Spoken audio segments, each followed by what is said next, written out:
হরে কৃষ্ণ। শর্তিলা একাদশী ব্রত 2026 সালের ক্ষেত্রে পালন করতে হবে 14 জানুয়ারি 2026 বুধবার। আর এই দিন কিন্তু রয়েছে পৌষ সংক্রান্তি বা মকর সংক্রান্তি। তো সংক্রান্তি থাকায় অবশ্যই আপনারা একাদশী ব্রত পালন করবেন, কিন্তু পিঠা পুলি তৈরি করে যদি আপনারা ভগবানকে নিবেদন করেন সেটি অবশ্যই একাদশী ব্রতের পর দিন গ্রহণ করবেন, অথবা একাদশী ব্রতের পর দিনে আপনারা পিঠাপুলি তৈরি করে ভগবানকে নিবেদন করতে পারেন 15 জানুয়ারি। কিন্তু 14 জানুয়ারি বুধবার অবশ্যই সঠিকভাবে শর্তিলা একাদশী ব্রত পালন করবেন। এটি হচ্ছে মাঘ মাসের কৃষ্ণপক্ষের একাদশী ব্রত। শর্তিলা তিল দ্বারা 6টি কার্য করা হয় বলে এই একাদশীর নাম হয়েছে শর্তিলা একাদশী। তিল শরীরে ধারণ করা, তিল জলে মিশে সেটি দিয়ে স্নান করা, তিল জলে মিশে সেই তিল জল দিয়ে সতিল জল তর্পণ করা, তিল দ্বারা ভগবানের পূজা আদি করা, তিল দান করা এবং তিল ভোজন করা, এই 6টি কার্যের উল্লেখ শাস্ত্রে রয়েছে তিল দ্বারা। সেই কারণে এই একাদশী ব্রতের নাম হচ্ছে শর্তিলা একাদশী ব্রত। 6টি কার্য সেই কারণে শর্ট, আর তিল দ্বারা সেই কারণে তিলা, শর্তিলা একাদশী ব্রত।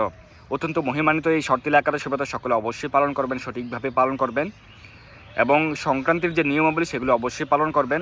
আপনারা প্রাতঃস্নান করবেন, মঙ্গল আরতি করবেন, বেশি বেশি হরিনাম জপ করবেন এবং শাস্ত্র অধ্যয়ন করবেন, তুলসী সেবা পূজা আরতি প্রভৃতি করবেন।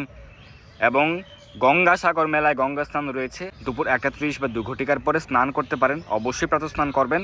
কিন্তু দ্বিতীয়বার 14 তারিখ গঙ্গাসাগর মেলা উপলক্ষে গঙ্গা স্নান করতে পারেন দুপুরে বা বিকেলে, অথবা সেটি করতে না পারলেও 15 তারিখ আবার প্রাতঃস্নান করবেন, কারণ গঙ্গাসাগর মেলা স্নানের সময়সূচি কিন্তু 14 তারিখ দুপুর থেকে 15 তারিখ দুপুর 1:20 ঘটিকা পর্যন্ত রয়েছে। তো সেই কারণে আপনারা 15 তারিখ ব্রাহ্ম মুহূর্তে বা সূর্যোদয়কালে যদি স্নান করেন 3 বার গঙ্গা গঙ্গা গঙ্গা উচ্চারণ করে, যাদের পক্ষে সম্ভব গঙ্গাসাগরে গিয়ে বা যে কোনো পবিত্র নদীতে, সম্ভব না হলে বাড়িতে স্নানাগারে 3 বার গঙ্গা উচ্চারণ করে স্নান করতে পারেন। 15 তারিখ ব্রাহ্ম মুহূর্তে বা সূর্যোদয়কালে বা সকালে স্নান করলে আপনারা গঙ্গাসাগর মেলায় গঙ্গা স্নানের ফল লাভ করবেন। 3 বার গঙ্গা উচ্চারণের মাধ্যমে বিশেষভাবে বিশেষ ফল লাভ করবেন। আর অবশ্যই একাদশী ব্রত সঠিকভাবে পালন করবেন। একাদশী ব্রতের আগের দিন রাত 11টা সাড়ে 11টার মধ্যে অন্নপ্রসাদ রুটি প্রসাদ গ্রহণ করে দন্ত মার্জন করে নেবেন।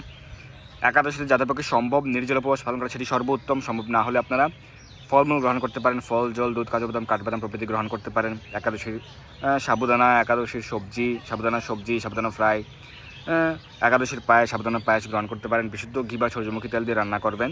কিন্তু একাদশীতে কাউন, সেমাদানা, quinoa, buckwheat, chia seed, oats, শ্যামাচাল প্রভৃতি গ্রহণ করা উচিত নয়, কারণ এগুলির অনুমোদন কোনো শাস্ত্রে নেই, কোনো আচার্য অনুমোদন করেননি এবং শ্রী প্রভুপাদ অনুমোদন করেননি। আপনারা সঠিকভাবে একাদশী ব্রত পালন করুন, বেশি বেশি হরিনাম জপ করুন, শাস্ত্র অধ্যয়ন করুন। শ্রীমদ্ ভগবদ্গীতা, শ্রীমদ্ ভাগবত, লীলা পুরুষোত্তম শ্রীকৃষ্ণ গ্রন্থ, নামহট্ট পরিচয়, একাদশী মাহাত্ম্য, প্রশ্নক্রমণ উত্তর পাবেন, রামায়ণ মহাভারত যে কোনো প্রকার গ্রন্থ যদি আপনাদের প্রয়োজন হয় আমাদেরকে জানাতে পারেন, আমাদের হোয়াটসঅ্যাপ নম্বরে যোগাযোগ করতে পারেন। আমরা সমগ্র ভারতে হোম ডেলিভারি দিচ্ছি। যদি কারো বাংলা গীতা, হিন্দি গীতা, ইংরেজি গীতা প্রয়োজন হয় তাহলে আমাদেরকে জানাতে পারেন। এই একাদশী দিন আপনার নির্দিষ্ট একাদশী ব্রত মাহাত্ম্যটি পাঠ করবেন। শর্তিলা একাদশী ব্রত মাহাত্ম্য কথা পাঠ বা শ্রবণ করতে পারেন। প্রতিটি একাদশীর মাহাত্ম্য পেয়ে যাবেন একাদশী মাহাত্ম্য গ্রন্থে। একাদশী মাহাত্ম্য গ্রন্থ সহ যে কোনো প্রকার গ্রন্থ সংগ্রহ করতে আমাদের হোয়াটসঅ্যাপে যোগাযোগ করতে পারেন। আর এই যে মকর সংক্রান্তির আরেকটি নাম হচ্ছে পৌষ সংক্রান্তি, উত্তরায়ণ সংক্রান্তি। এই দিন থেকে উত্তরায়ণে শুরু হয়, সূর্য মকর রাশিতে প্রবেশ করে।